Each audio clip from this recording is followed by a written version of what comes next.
Hi everyone, and welcome to another episode of Candid Videos. Today I'm just going to address a few long-standing issues I've had with the game. Going to try to fix a couple of gameplay bugs and maybe add a couple of new pieces of content that I've been meaning to do for weeks now and have just constantly been putting off.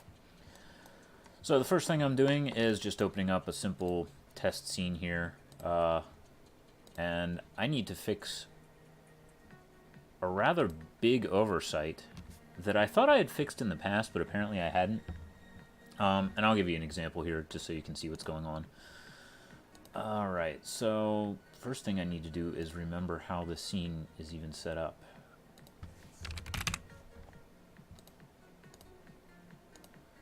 So we have... there it is. Okay. Yep. So you're going to see, once the camera locks in place, I'm going to take an advantage of a bug or an oversight in the system that basically allows me to attack enemies with complete impunity. So this is not active for some reason, I don't know why.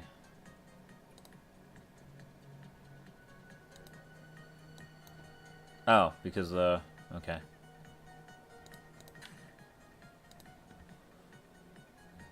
Hold on. It's been a while since I've used this scene, so I don't quite remember what the hell's even going on in it. Okay, this needs to be disabled, because we don't need that. That will screw everything up. And this is nowhere near in the right spot. And there goes Pro Builder again. Dying on me. Well, I'm not going to use it in here, so I think I can safely get away with doing that. Okay, here we go. So I walk over here, start the encounter, the baddies spawn, and then I just walk off the screen, and they can't hurt me. And the reason for that is because the way the projectiles are programmed, as soon as they get culled by the rendering system, they return themselves to the pool that they came from, which means as soon as that goes off screen, Unity registers it as being culled, and it ceases to exist. Now, if I were to move into this scene, there you can see the bullets, because Unity is taking into account the scene camera. That's not an issue.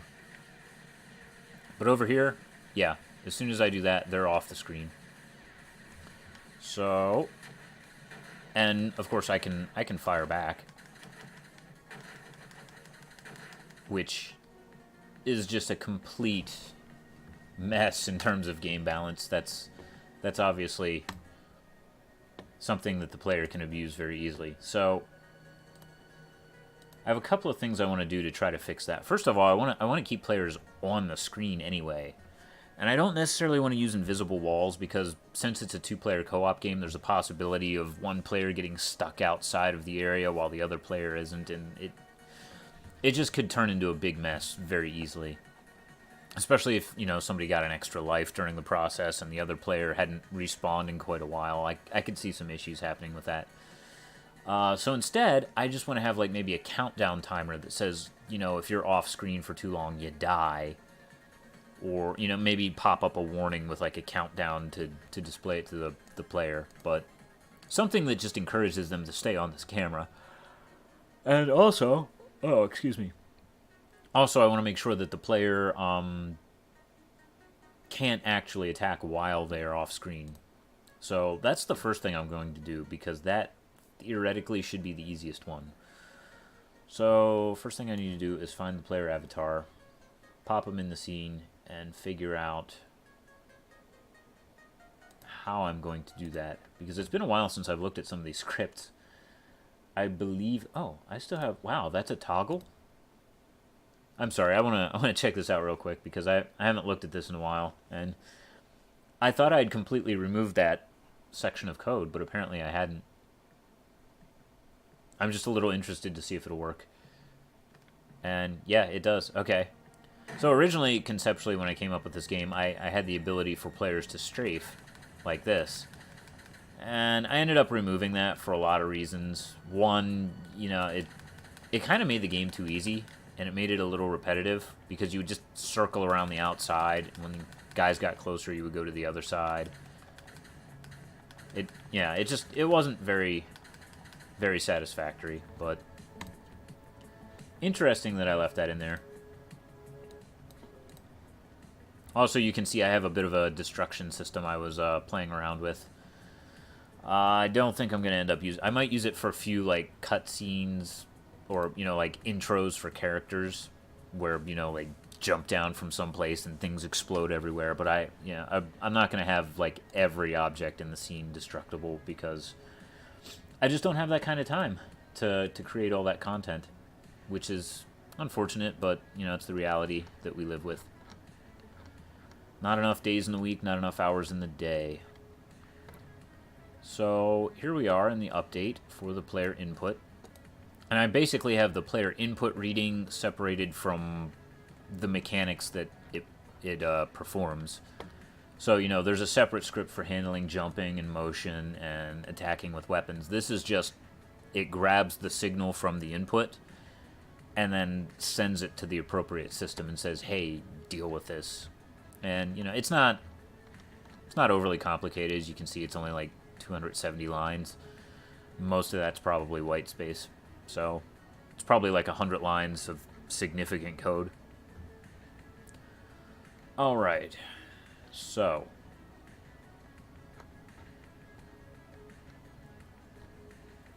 where is the code that actually handles attacking? Here we go. Aim assist. Weapon state. Look at that. I was even nice enough to put myself a little region here so that I could find it quickly, and then I couldn't anyway, so I guess I failed. Get button up. Get button. There we go. Prime weapon use. Lock reset, that's for manual versus automatic weapons, but this is the line we want right there, so I'm going to flag that. And that should now be dependent on whether or not we are being rendered. Whether or not we're on screen. Let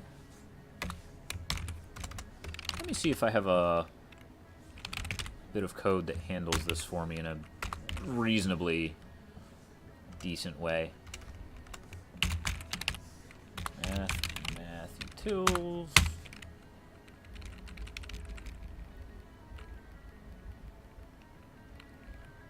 Alright. I have a lot of math functions that I've written. Is in viewport. There we go. That's exactly what I want. Look at that. I'm so awesome. I even gave myself... Yeah. Is a given world space position within camera's viewport. And I have a safe zone for the X and Y so that I can inset a little bit. In this case, I think I'm actually going to outset... No, you know what? I'm going to make it exactly on the boundary so that when they're half on, half off, they can't attack. And if you remember, like, the classic Legend of Zelda on the Nintendo, they had a similar, you know, thing with that, where you couldn't just sit on the edge of the map and attack baddies. And I never knew if that was a technical reason for that, or if it was just a, we don't want players taking advantage of the situation. But, you know, it made some dungeons kind of tricky. Nobody could hit you, but you also couldn't attack. You couldn't hit them, so... I hope I'm on the right track here. If that was good enough for Legend of Zelda, I feel like maybe it's good enough for me. And toolbox, math. Yeah, this is a nasty namespace. Is in viewport. Crap. And I don't want to just call camera main because that is not... Because camera main actually uses find object by tag, which makes it not the most performant thing in the world. And I realize that, you know, it's not the worst issue ever.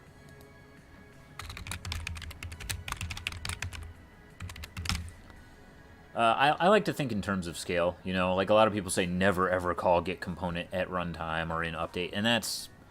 Quite honestly, that's nonsense. There's just times when you have to, and, you know, a lot of times if you're only calling it once or twice, it's not a big issue. Even if you're calling it every update, if it's just a handful of objects doing it, it's not that big an issue. I probably call it hundreds of times per frame, and it is never once appeared even on the profiler as a significant source of performance issues. And again, that there's a couple of factors in there. One is how big and complicated are your objects. If you're looking for the transform, which is at the very top, I'm pretty sure it just does a linear search through the game object. So if you're looking for something at the top, it'll probably find it right away. On the other hand, if it's all the way at the bottom and you have hundreds of components, and you're doing it on hundreds or thousands of game objects every frame, then yeah, it probably will have a significant impact. But we're counting time in microseconds for this function call. It's calling it once a frame on a couple of objects here and there isn't going to hurt at all.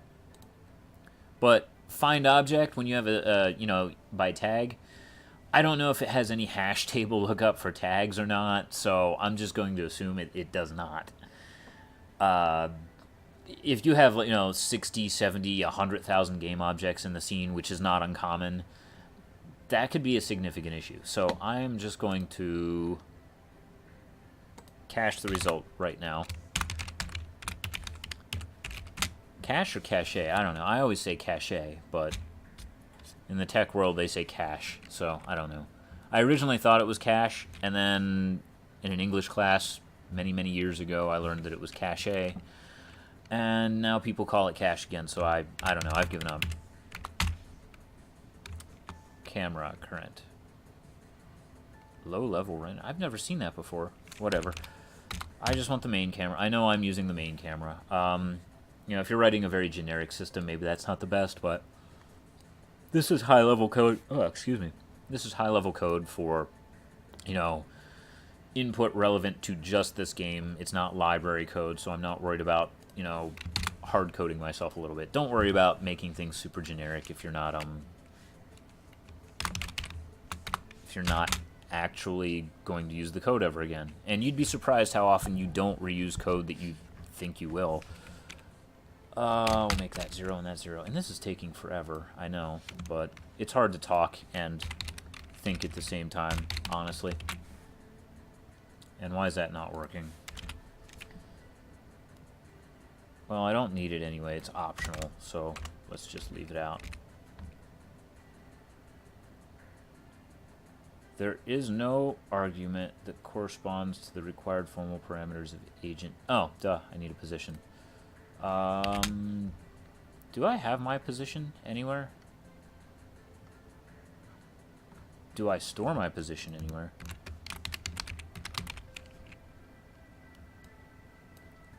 Screw it. I'm just going to...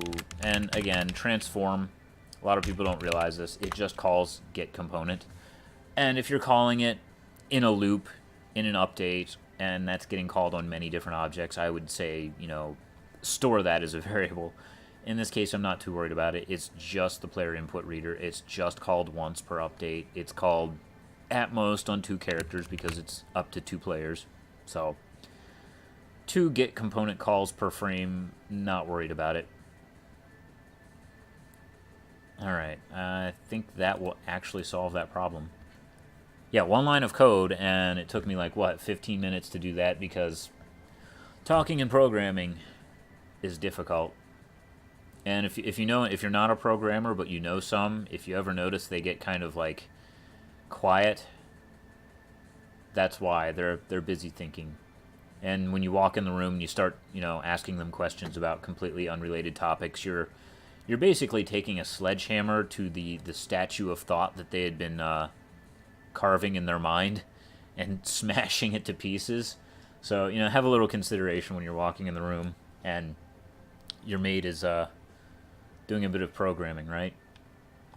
So first thing to do, I need a weapon. Second thing I need to do is fix this again because I didn't do that before. Okay. Okay, can attack, can attack, can attack. There we go. Now I can attack. Perfect.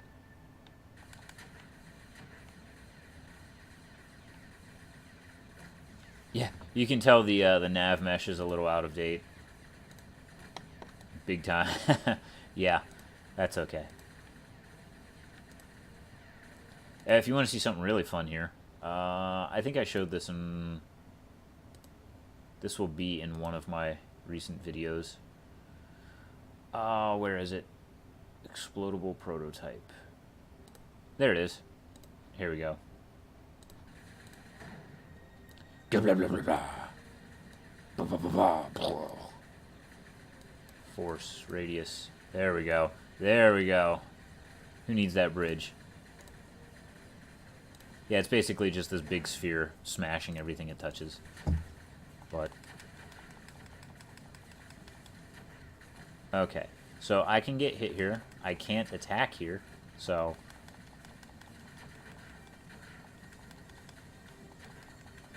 Now, they could still take advantage of that, though, right? Like, they could just hide on the edge of the screen and basically dodge bullets by never standing on the screen, right? And that's no good. Oh, I forgot to rebake the nav mesh. Crap. And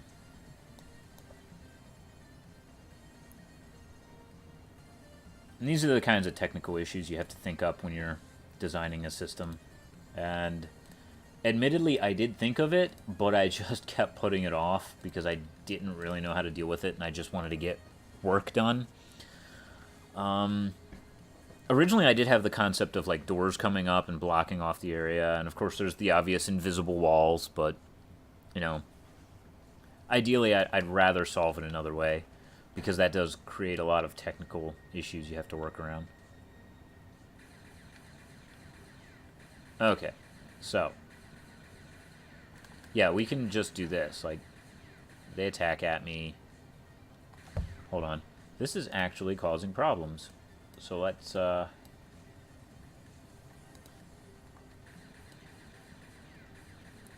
blocking their bullets, I think. Yeah, let's clear that crap out of there. I don't know what they're hitting, but...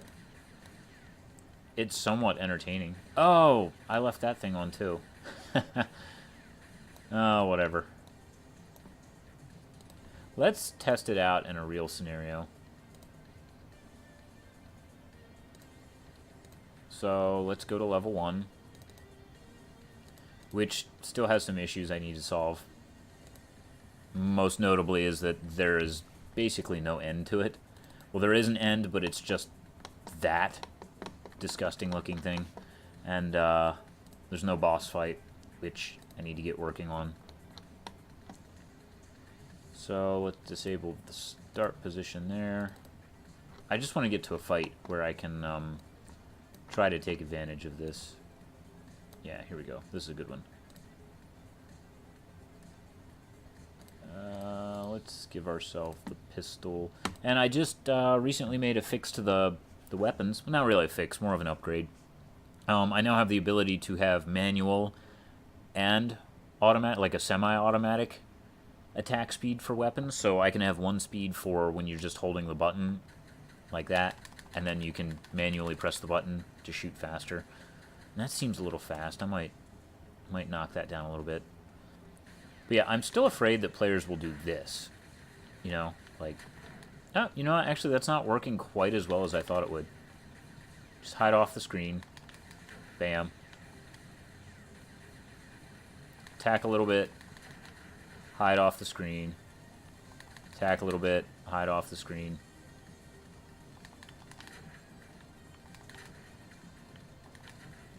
Maybe not the fastest way to finish the game. Yeah, and I'm... Maybe this isn't quite as bad as I thought it was going to be. We'll see. Maybe that's not quite as bad as I thought it would be. So, let's go back to our scenario tester. Save. Actually, I didn't want to save that. That was dumb. Oh well. Fix it later. Fix it in post. Let's disable this for now. So the next thing I want... Actually, there's another issue I want to solve here while we're at it. Because I'm going to be using intros where the players will fall down from heights or fall down from above. There's a bit of a minor bug where they do not animate their falling animation does not play when they are going from an idle state to falling or a running state to falling. They have to jump first. And I can't quite remember why I did that. I feel like it was just because I forgot. Alright, let's give ourselves something to work with here. 14, 6. I just need a way to get up on top of this thing. Doesn't have to be beautiful. Just has to function so that I can test it. There we go. Perfect. I see myself getting some sort of art reward for that. Mesh collider, convex, there we go.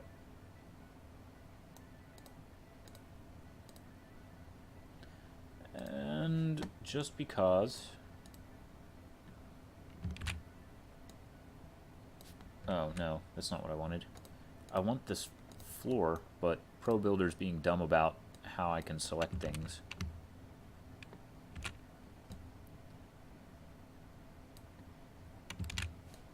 There we go. It doesn't have to be perfect for now, it just has to function. So, first thing we do is hop in into... I left the player avatar in the scene. That's no good. Now I'm going to have 2 players.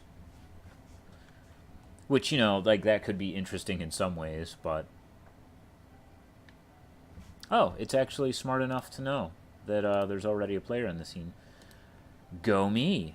I guess I thought that one out better than I thought I did?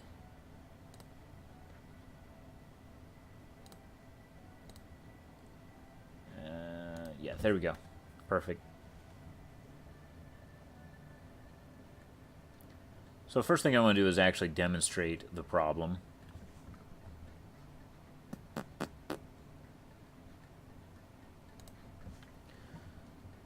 Oh my god, I'm awful at this. I'm terrible at everything I do ever. Box collider, good enough. Box collider, good enough. And this is playing a song. Pretty sure. Yeah. And there you can see more of that message system I talked about before. When the scene ready for play gets posted, then it starts playing the background message. And basically I have a fade-in effect. You know, the camera fades in, the players spawn, and then it knows, hey, the scene's ready to play. Actually, I think the players spawn whenever... I have no idea what's going on here, but... Oh, there's an invisible wall there. Whatever. Not a biggie. So... We're running along, and we just walk off. And you can see he's not playing the fall animation. He's playing the run animation. So if I just... That's another bug I need to fix. The camera locks to your position instantly. And I don't know why, because I've checked the math like 100 times. There's no reason that should be happening, but it does. And as you can see, that's what it should look like when he falls. He should be doing that. But instead, he's just standing there or running. So, I think I know where to go to fix this.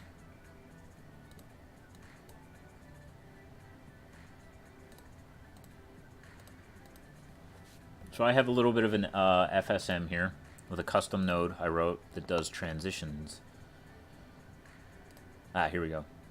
And these transitions basically take this state machine and translate it to animator transitions, which I think it...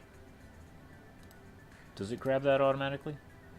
No, it's actually an array. Okay, so if I wanted to have like multiple body parts, I could have an array of these things.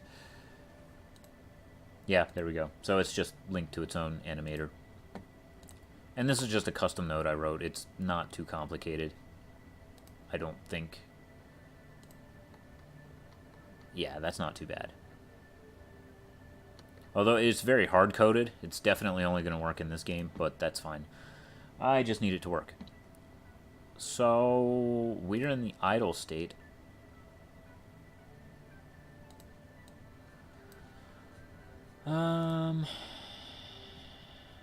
Let's watch it and see what it does.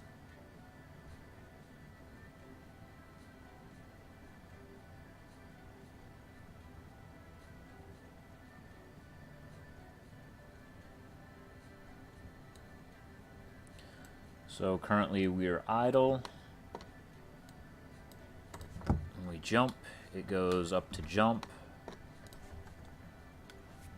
Runs the jump, goes to finish, stays in the jump state. When we're in the jump state, we are waiting for the fall trigger or the land trigger. Okay, so we're either going to fall or we're going to land. If we fall, we play the falling animation, which you can see there. That's the jump. No, well, that's the jump animation, and that's the fall animation.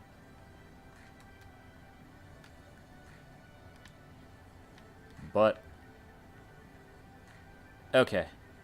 And obviously it's triggering even when we're running, so it's not just when we're idle. It's when we're not falling or jumping.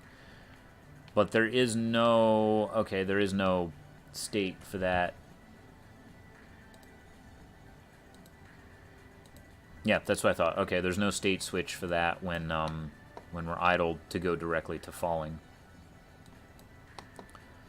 So...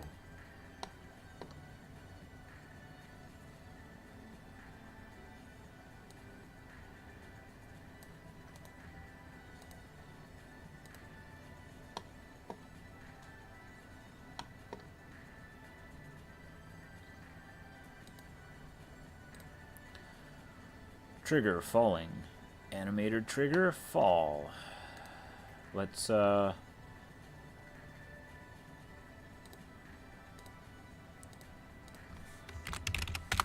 that, see what it does.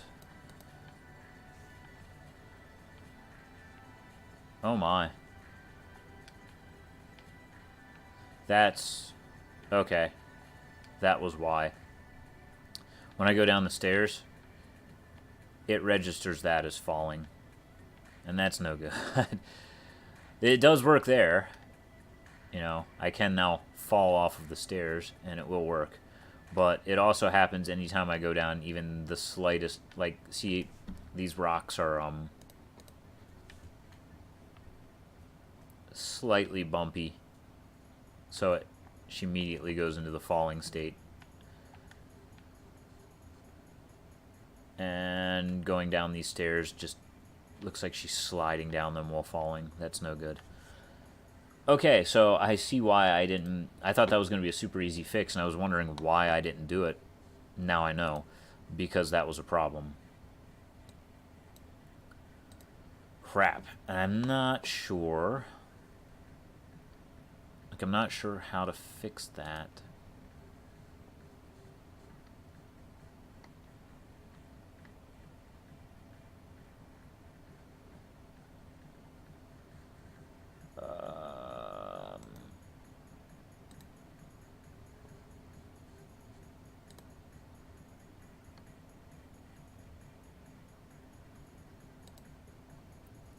Is airborne. Let's try that.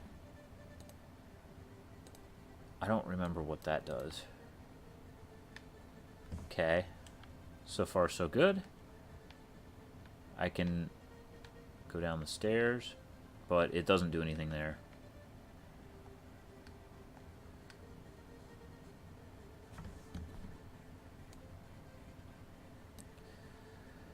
Okay.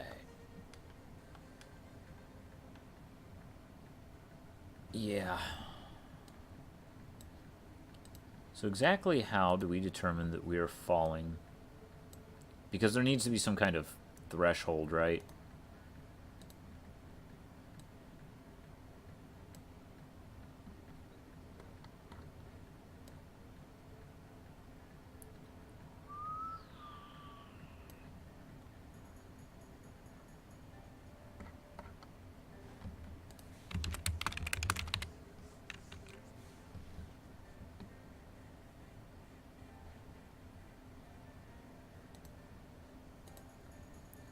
This is going to be a huge pain in the butt.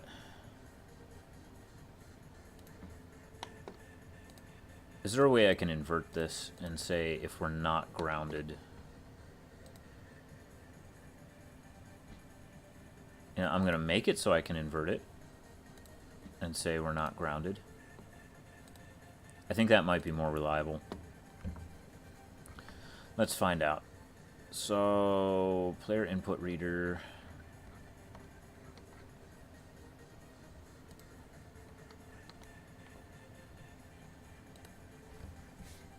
So that's jumping or falling. Okay, that's what that is. Not grounded. Which seems weird because you'd think that would be airborne, but it is actually slightly different.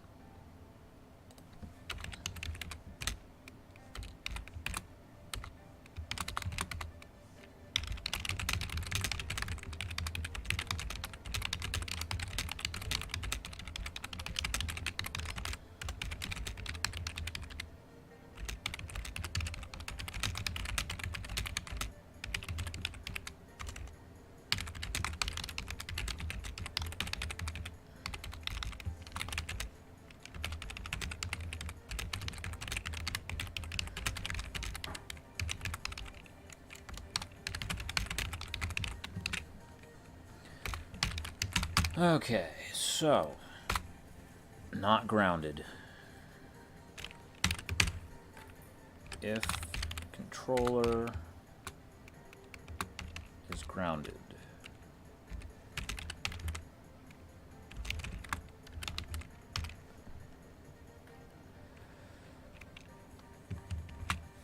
So switch the firing state.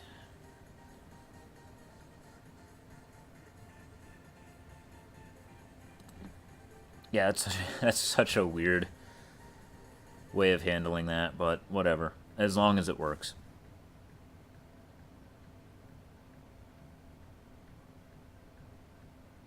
Welcome to the world of video game programming, where we just make up bullshit on the fly and hope that it works. And try it out. And, you know, obviously I'm not doing rigorous testing here. I'm not writing unit tests for a lot of this stuff. You know, for system level code, I think that definitely warrants doing. For higher level stuff like this, I'm one guy with a limited amount of time. I can't be that rigorous and actually get work done. It's not realistically feasible. So, I'm going to add an element. I'm going to add the not grounded, and we're going to switch to fall. I think that's what it was called. Let's check this one out. Fall, yeah. And that will tell the animator to switch to set the trigger for the fall, which then plays the fall animation. And if you're not that familiar with Unity, maybe that seems a little abstract and not very clear, but, you know, you can see the result of it at least. Nah, it's still not working. Crap. Ugh, okay. That's... Oh my. You know, I might have to sit and have a think about this for a while, maybe do some research on Unity. So I'm gonna stop the video here and get back to you as soon as I figure out a solution to this. All right, well, I'm back. I've found something of a workaround to the problem. Quick Google search shows that this is a common problem with the controller, which I kind of figured. Usually it stems from the fact that the character controller, when traveling along sloped surfaces, temporarily becomes airborne due to the way the physics systems work. I don't know if it's actually becoming airborne, but it is definitely at least not registering as being grounded, even if it is grounded in some cases, because it just gets out of sync. Essentially, the physics system hasn't calculated that it's grounded yet because that's a later step in that frame. Some people have suggested delaying it for a frame. I tried that real quick. It didn't seem to work out too well, which is fine because I wasn't really a big fan of using a coroutine every single frame to do that. You know, it's not a huge thing, but coroutine every frame does kick out, 40 bytes into the garbage collector, which, it generates 40 some bytes worth of garbage every frame, and while it may only be two characters doing it, it makes me feel a little dirty inside. So I've come up with another idea here, which is every frame. Actually, is this called every frame?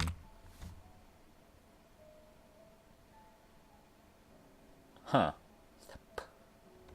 I might have to change that a little bit. But essentially, I have this bit of code here that determines, have I been falling for any significant amount of time? And essentially, if the controller ever becomes grounded, the timer resets. If the timer is already equal to 0, then... Oh, sorry. If the controller isn't grounded, then the timer begins if it hasn't already started. And if the total amount of time that's passed since that timer started is greater than a threshold, then it says, yes, you've been falling for a significant amount of time. And if you're wondering, yes, I am using an equals comparison here for a floating point value. That is perfectly acceptable as long as it is something that can be represented exactly, which in this case, 0 can. It's a special case, and I am quite deliberately setting it to 0 here. So, yes, I can actually do an equals comparison in that particular case, because it's not derived from a formula, and it's something that can be represented exactly in a floating point value. So, I might have to do something here. Let's move this out of here. And this is sort of working, but not quite.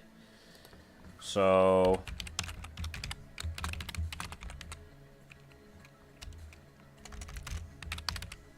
confirmed falling.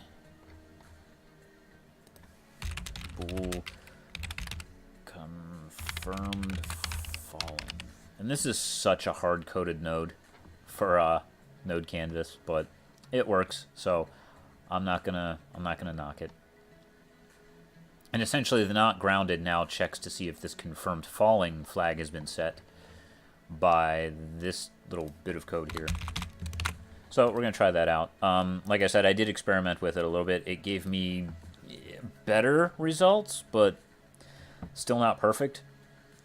I felt like something wasn't quite working because the threshold was set pretty high. It was set to about 0.2 seconds. And, you know, going over these little bumpy surfaces here, that wasn't an issue. You know, that worked fine. Walking off this cliff did take about a quarter of a second to register that it was doing anything, which made sense because it was nearly a fifth of a second, I guess. But going down these stairs still triggered it, and that doesn't make any sense to me. So you can see our threshold is 1/5 of a second, and I just want to build a better staircase here to test this on. All right, 6. And how tall do we want to get with this?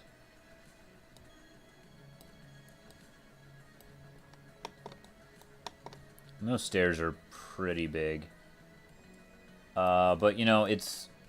the size of the stairs shouldn't really matter because it is just a smooth ramp because it's a mesh collider. So that is a little concerning to me. I feel like the slope might not be big enough. If it isn't, I'll just make another one. Although, if I do see the problem here, then I definitely know that higher slopes will only have the same issue. So let's test it on this first. If this is a problem, we know it's definitely a problem everywhere. Because that's about 45 degrees. Maybe a little less, actually. So as you can see, I can run over the bumps now. Works fine. Doesn't trigger anything. I can walk off the cliff, and you can just barely see it tick right there. It takes a little bit of time, like I said. But you can also see it ticking there, and that bothers the crap out of me. So, let's, yeah, look at that. That's no good. Okay, and it didn't happen as frequently there. Whoops.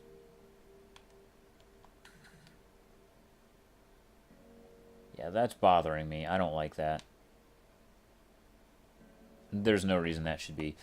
So...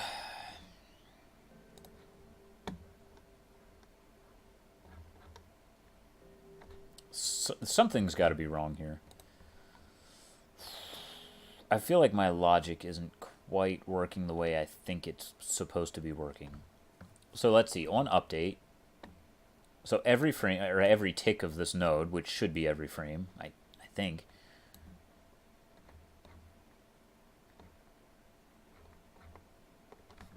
we check to see, are we falling? Have we confirmed a fall? And then for each transition that we're checking, we pass that in. And then in the not grounded, we check that, and okay.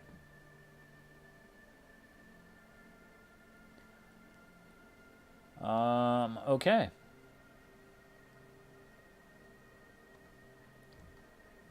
So let's see. If our control is grounded, fall time is 0. We're definitely not falling because we're grounded, and we return false. Otherwise, if the controller isn't grounded, we set the fall time, and the fall time is equal to 0.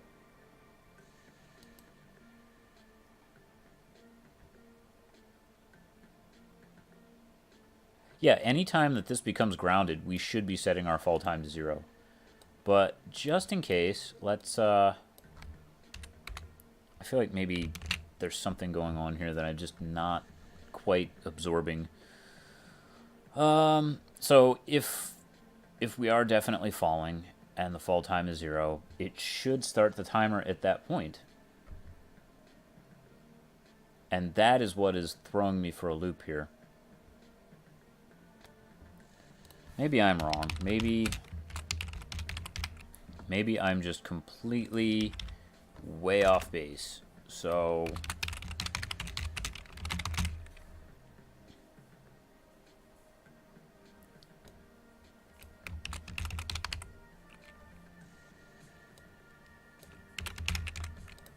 okay, so we're not falling.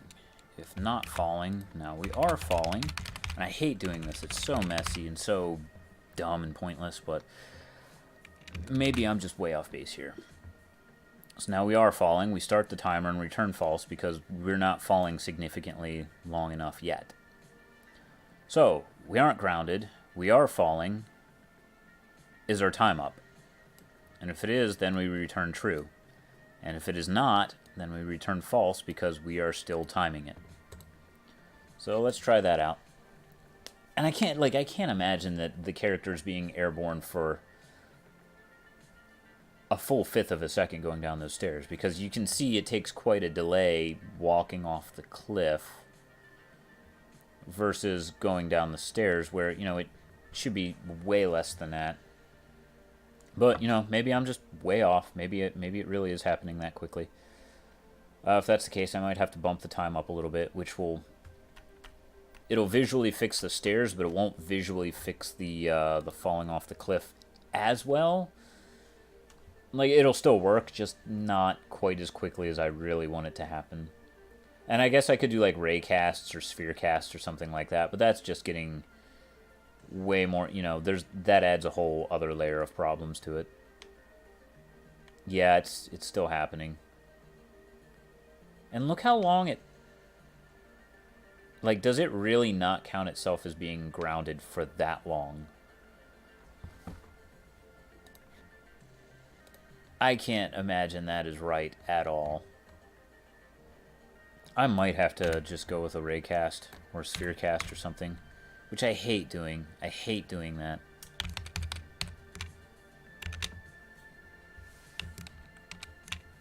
It just, you know, it seems unnecessary. And like I said, it can add all kinds of other problems that you don't really think about. But I just can't, for the life of me, think of a better way of doing it right now.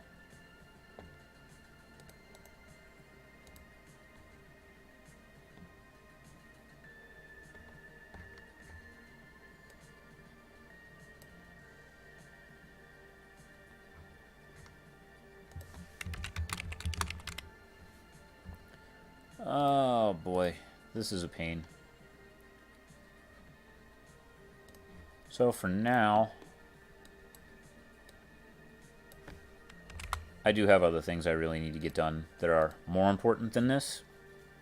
This isn't the highest priority. You know, finishing the game is. I figured this would be an easier fix than it actually is turning out to be. I see why I abandoned it so long ago and never came back to it. So, yeah, that barely even triggers before you hit the ground. And it still happens on the stairs. That is impossible. Like that's absurd. It's going that long without counting itself as being grounded. That's got to be a problem in the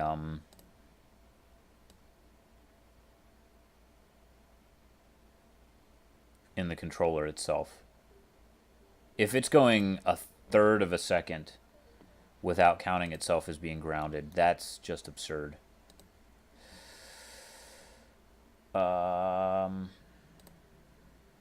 have a feeling if I bump this up to an unreasonable level, it will still happen. So we'll say half a second, which there's no way I'm airborne for half a second going down these stairs.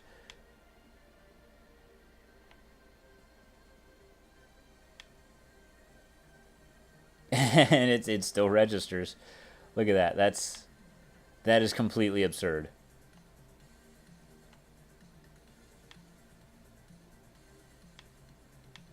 Yeah, there's...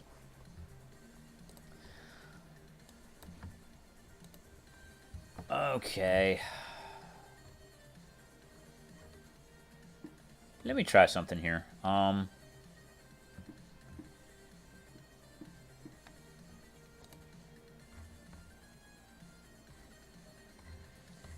Can I push myself down just a little bit?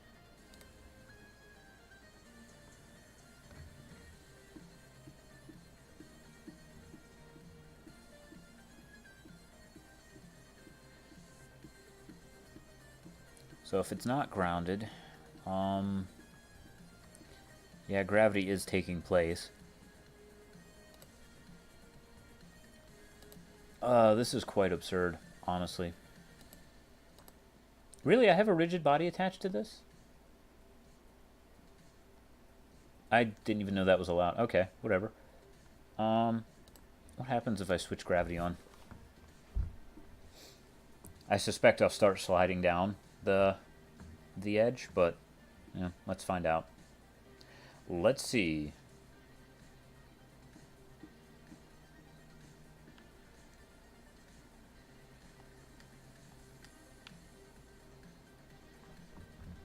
I wonder if this box collider is screwing anything up.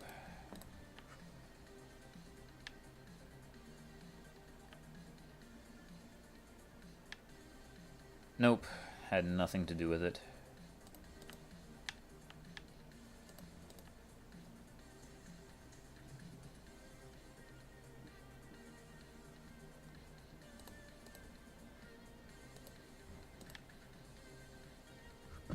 Yeah, that just makes things worse. Okay, yeah, this is a problem I'm gonna have to solve later, but there you go. Welcome to the world of game development, where stuff goes wrong and you don't know why. Hopefully you got some insight out of that. I'm gonna wrap it up here, and I'll see you next time.